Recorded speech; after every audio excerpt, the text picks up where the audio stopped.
My sister leaned back in her chair, fork still in her hand, and laughed a little too loudly. "Wow," she said, dragging her eyes over me. "You actually wore that to a family dinner." The room stilled just enough for it to sting. The chandelier hummed. Plates paused mid-air. She didn't stop there. "I mean, I guess when you're broke, confidence is free." A couple of quiet laughs followed. Not loud, not brave. The kind people make when they don't want to be the next target. I kept my face neutral. I chewed slowly. I didn't rush to defend myself. I'd learned a long time ago that reacting was what she wanted. My sister fed on discomfort like it was dessert. My mother adjusted her napkin and said nothing. My uncle avoided my eyes. My sister's husband kept eating, jaw working, like this was just another Tuesday. I felt that familiar pressure behind my ribs. Not anger, not sadness. Something colder, something tired. Before I tell you what happened next, tell me in the comments where you're watching from. If you've ever been treated like this by family, hit like and subscribe, because this story proves what happens when you stop staying silent. Dinner went on like nothing had happened. That was the strange part. The conversation shifted to my sister's kitchen remodel, the new backsplash, the custom cabinets. My mother nodded along proudly. Like my sister hadn't just tried to peel me apart in front of everyone. I cut my chicken into neat pieces, small bites, controlled. My hands didn't shake. On the outside, I probably looked fine.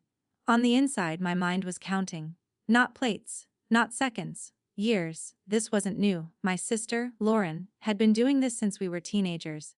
Backhanded jokes, public embarrassment dressed up as humor. If I reacted, she'd call me sensitive.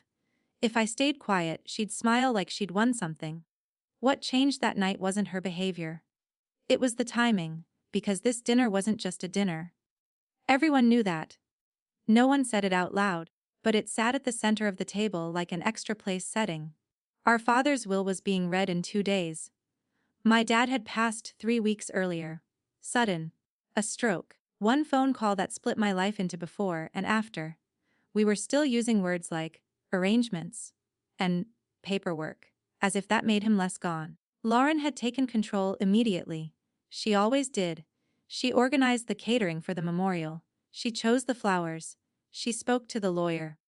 She told everyone what Dad would have wanted, even when it was clear she was just saying what she wanted. I didn't fight her. I hadn't fought her in years. That was part of why she thought she could say what she wanted to me at that table. She reached for her wine glass and took a slow sip. "So," she said casually, "what are you doing for work these days?" "Still bouncing around." I met her eyes. "I have a job." She smiled, tight and sharp. "Right. I just meant nothing stable." Dad always worried about that. There it was. She always used him. Even now, my throat tightened, but I kept my voice even. "He didn't say that to me." Lauren shrugged. "Well, he told me everything." That line landed heavier than she knew. Or maybe she knew exactly what she was doing. Because my sister hadn't just mocked my clothes or my income. She'd positioned herself as the authority. The chosen one. The daughter who mattered. I glanced down at my bag, resting against the chair leg. Inside it was a plain manila envelope. No label. No return address. Just wait. I hadn't planned to bring it. I debated it all afternoon. I told myself it could wait. That dinner wasn't the place. But when Lauren said that, when she invoked our father like a shield, I knew waiting was no longer an option. Still, I didn't pull it out. Not yet. My mother finally spoke, clearing her throat. "Let's not argue tonight. We're all tired." Lauren rolled her eyes. "I'm not arguing. I'm just saying some of us were more responsible." She smiled at me again, slow and deliberate. I smiled back. That surprised her. She hesitated, just a fraction. Enough for me to notice. Dinner ended soon after. Chairs scraped. Goodbyes were exchanged. Lauren hugged everyone but me. That wasn't new either. As I stood to leave, she leaned in close, her voice low. "You know," she said, "I hope you're not expecting much from the will." Dad liked things orderly. I looked at her. Really looked at her. Perfect hair. Perfect posture. That confidence she wore like armor. "I'm not expecting anything," I said. That part was true. I walked out into the cold night air, my breath visible, my heart steady. I didn't cry in the car. I didn't scream. I sat there for a moment with my hands on the steering wheel, feeling the edges of the envelope through my bag. My phone buzzed. A message from Lauren. Just being honest. Don't want you disappointed. I didn't reply. At home, I placed the envelope on my kitchen table. The light above flickered slightly. I stared at it longer than I needed to. Inside were documents my father had given me months before he died. Quietly. Carefully. Like he knew exactly what would happen if he told anyone else. He hadn't trusted Lauren with them. That was the part no one saw coming. I slid the envelope into a drawer and closed it. 2 days later, we would all be sitting in a lawyer's office, pretending to be a grieving family, and my sister would finally learn that control doesn't mean certainty. The lawyer's office smelled like lemon cleaner and old paper, the kind of place where voices naturally dropped an octave, like respect was built into the walls. Lauren arrived first. Of course she did. She sat closest to the desk, legs crossed, back straight, already in charge. She wore black like it was a performance. Perfectly tailored. Morning but polished. My mother sat beside her, clutching her purse with both hands. She looked smaller than I remembered. Grief had folded her inward. I took the chair farthest from Lauren. Not dramatically. Just deliberately. The lawyer cleared his throat and began with formalities. Names, dates, legal language that felt distant and mechanical. My father reduced to paragraphs and clauses. Lauren nodded along, lips pressed together, eyes shiny but dry. She reached over and squeezed my mother's hand at exactly the right moments. I watched her hands. Always steady. Always rehearsed. When the lawyer mentioned Dad's primary residence, Lauren straightened slightly. Not enough for anyone else to notice. Enough for me. The house mattered to her. It always had. She'd redecorated it twice while Dad was still alive. Moved his furniture. Replaced his photos. Claimed space like ownership was inevitable. The residence, the lawyer said, is to be handled according to the instructions outlined in the attached letter. Lauren's eyes flicked up. What letter? She asked. Smiling politely, the lawyer paused. There is a personal letter from your father addressed to both daughters. It will be read at the end. Lauren relaxed back into her chair. She waved it off like it was sentimental fluff. The will continued. Investments, accounts, percentages. Lauren received more than me. That part wasn't shocking. It was expected. She'd always been closer. Louder. More visible. My mother glanced at me once, quick and uncertain, like she was checking for damage. I felt nothing.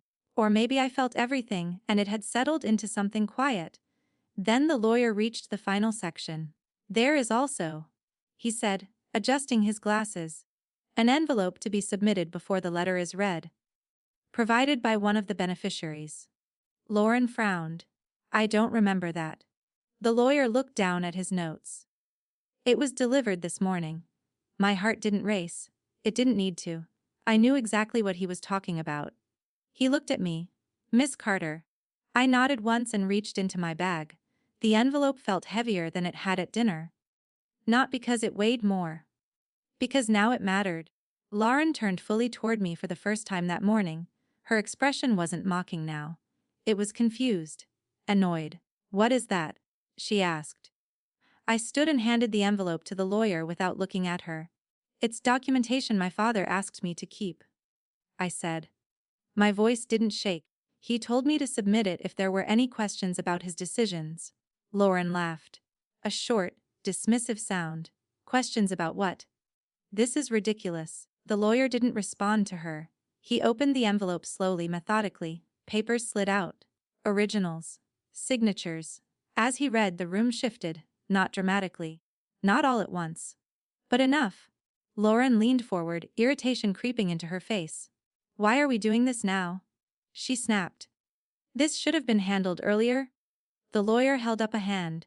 This is part of the process. He began to explain. My father had placed specific conditions on the house. Conditions Lauren had never mentioned. Conditions that contradicted everything she'd been telling people for years. The house wasn't going solely to her. It was being placed in a trust. Lauren's mouth tightened. That doesn't make sense. she said quickly. Dad wanted me to have it, he told me. The lawyer looked at her evenly. He wanted it protected. Protected from what? He didn't say. I stayed quiet. The trust named both of us. Equal access, equal say, no selling, no refinancing. No changes without mutual agreement. Lauren's confidence cracked, just slightly. Her foot began to tap against the carpet. That's not fair, she said. I lived closer. I handled everything. The lawyer nodded. Your father acknowledged that. Which is why he included an addendum. He turned to another page. The addendum detailed months of conversations. Notes my father had made. Concerns about pressure. About being spoken over. About decisions being made without his consent. Lauren's face flushed. He was confused, she said sharply. He wasn't well. That was the first time my mother looked up. He was fine, she said quietly. The room went still. Lauren stared at her. Mom. He was fine. My mother repeated. He complained about you rearranging his study. He complained about feeling cornered. Lauren's eyes snapped back to me. You put her up to this. I met her gaze. No. The lawyer continued, unfazed. The envelope had done its job. It didn't accuse, it didn't dramatize, it documented. By the time he reached the letter, Lauren was rigid. Her hands clenched in her lap. The letter was read aloud. My father's words, calm, direct, apologetic in places. He spoke about love, about imbalance, about wanting peace between his daughters, even if it meant limiting control. Lauren stood up abruptly. This is unbelievable, she said. You're all acting like I'm some kind of villain. No one responded. She grabbed her purse and stormed out, heels sharp against the floor. The door closed behind her with a final, echoing click. I stayed seated. Because this wasn't the end. It was just the moment the room finally stopped pretending. Lauren didn't speak to me for 3 days after the will reading. No texts, no calls, no passive-aggressive social media posts. The silence was deliberate, strategic. She was planning. I knew her well enough to recognize that kind of quiet. When Lauren went silent, it meant she was rearranging the story in her head. Deciding who to blame, figuring out how to regain control. On the 4th day, my phone rang. I didn't answer. She left a voicemail. Her voice was calm. Too calm. Hey, she said. We need to talk. There's been a misunderstanding, and I think we should clear it up like adults. I deleted it. An hour later, she texted. This doesn't have to get ugly. I stared at the screen for a long moment before setting the phone face down. The next move didn't come from her. It came from the trust. The lawyer contacted both of us with a list of immediate requirements. Inventory of the house. Documentation. A joint walkthrough. Lauren replied within minutes. I replied 2 hours later. Not to make a point. Just because I was at work. The walkthrough was scheduled for Saturday morning. I arrived early. The house looked the same from the outside. White siding. Trimmed hedges. The porch swing Dad never used but insisted on keeping. Lauren pulled in right on time. New car. Temporary plates. She got out slowly, sunglasses on, chin lifted. Are you happy now? She asked, skipping hello. I unlocked the front door. I'm here to do what Dad asked. She scoffed. You always hide behind that. Like he was some kind of helpless victim. I didn't respond. Inside, the house felt smaller. Or maybe emptier. Some of Dad's things were already gone. His favorite chair. The framed photos from before Mom died. Lauren noticed me looking. I packed some stuff up, she said quickly. For safekeeping. Where is it? I asked. Her jaw tightened. Storage. The walkthrough was awkward and tense. We moved from room to room with the lawyer on speakerphone, checking off items. Lauren kept trying to steer the conversation. I kept redirecting it back to the list. When we reached Dad's study, she hesitated. The desk was bare. Too bare. Where are his papers? I asked. She shrugged. Probably junk. I threw most of it out. I stepped closer. He kept everything? Lauren turned on me then. Really turned. You think you know him better than I did, she snapped. You weren't here. You didn't take him to appointments. You didn't listen to him complain. I listened, I said. He just didn't say those things to you. Her eyes flashed. You're rewriting history. No, I said evenly. I'm reading it. She laughed bitterly. You know what this is really about? You finally found a way to feel important. I felt that familiar urge to defend myself rise up. Then pass. I didn't do anything, I said. I just didn't lie. That was when she crossed the line. She stepped closer, lowering her voice. You should have stayed in your lane, she said. Dad wouldn't have wanted you turning everyone against me. I met her eyes. He wanted the truth written down. That's what I did. She stared at me for a long second, then turned away sharply. The weeks that followed were full of small battles, emails, corrections, delays. Lauren questioned every expense, every document. She tried to exhaust me into giving in. It didn't work. The trust required joint approval for everything. And for the first time in our lives, Lauren couldn't bulldoze her way forward. She tried another approach. One evening, she showed up at my apartment unannounced. No warning. No message. She stood in the doorway. Eyes red, shoulders slumped. I didn't sleep last night, she said. I didn't invite her in.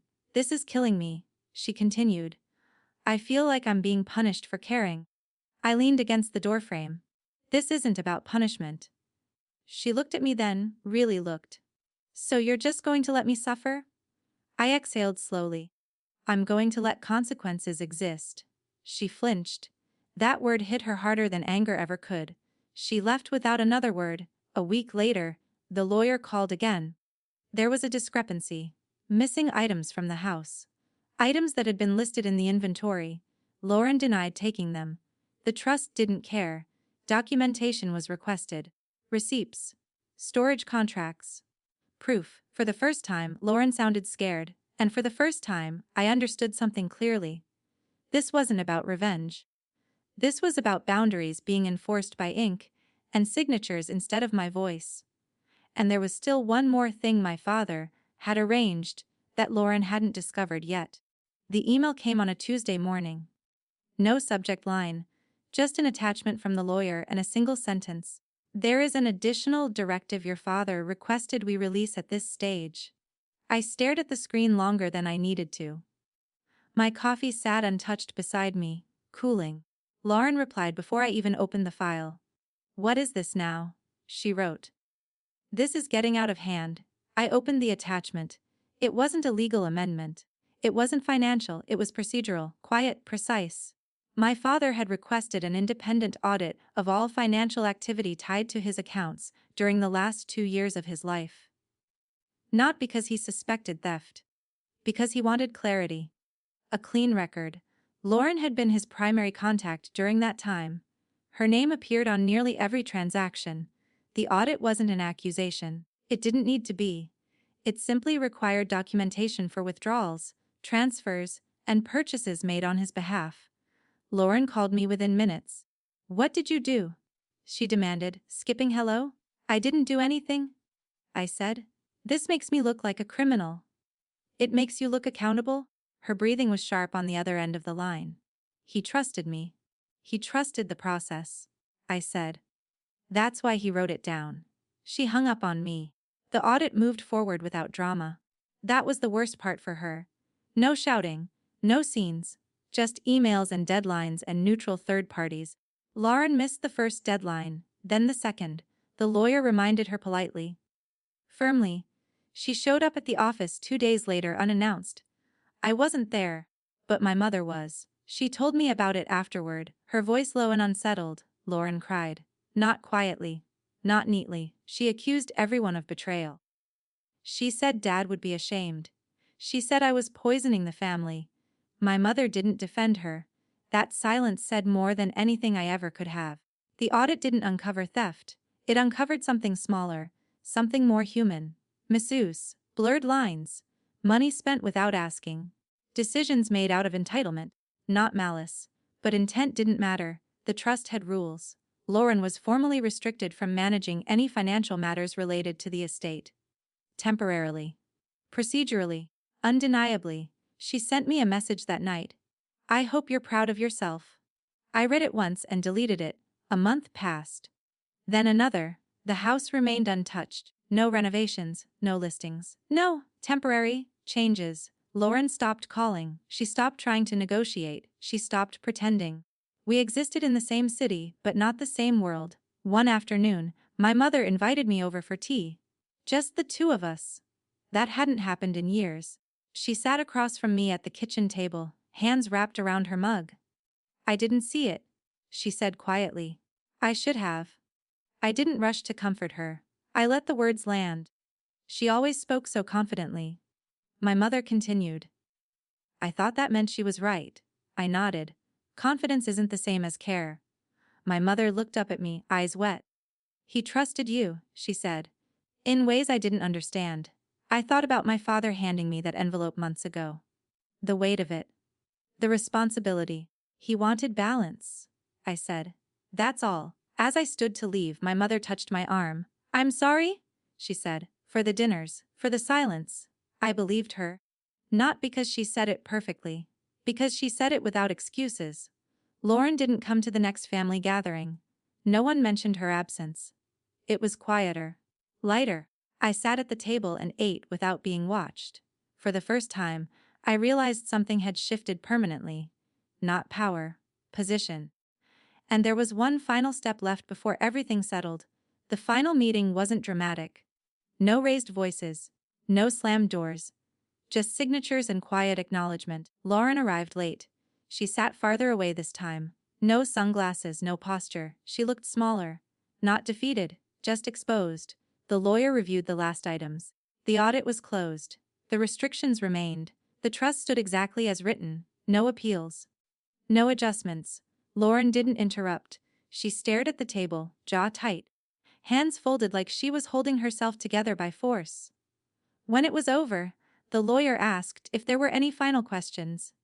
Lauren looked up at me.